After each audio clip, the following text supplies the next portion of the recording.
Hey guys, back with another hard Magnus video here. This time on my buddy's pally that I did my first pally video on. I don't even remember, but he was at around 32k physical attack back then, and now he actually ended up selling his necro and he's using an ancient hammer, so his current physical attack is around 28k.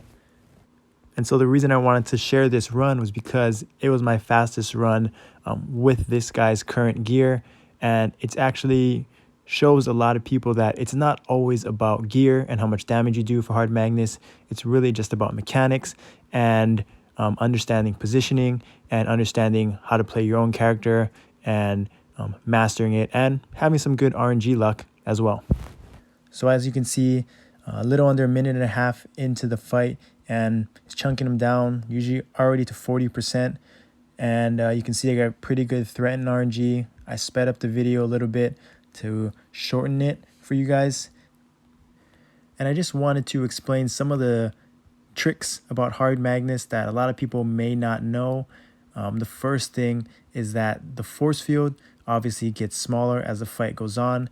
It gets smaller every time from 100%, 80, 60, 40, and 20. Which is why for most people, they have the hardest time towards the end of the fight, the last 20%, when that force field is shrink to its smallest size.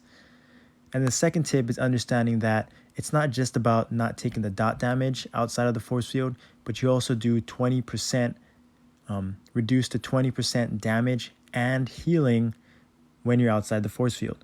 And a lot of people didn't know about the healing part, which is why when you don't manual PE or you have your PE on your HP bar, you tend to burn through them very quickly, especially at the end of the fight when you're just standing outside the magnetic force field because, well, you're not properly healing through that dot damage. So the next tip is understanding when to stun. You see right there, I used it to avoid that first spin ability. It allowed me to maximize my uptime. It skipped that spin ability.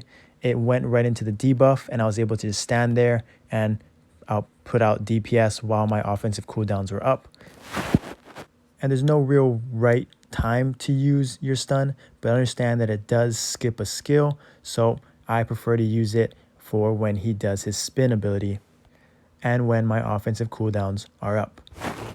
And also, you have to understand that there's a diminishing return on stuns, which usually isn't an issue for most classes, but for pallies, the diminishing return is longer than 1 minute, and our stun is 1 minute long. So if you do it right off of cooldown, it's actually not going to stun Magnus.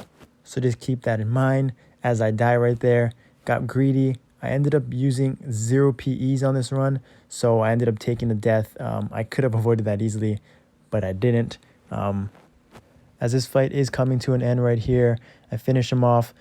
As I said, this was a very smooth run, the best with my man's pally gear without his necro hammer, 0 PEs, that one cheap death.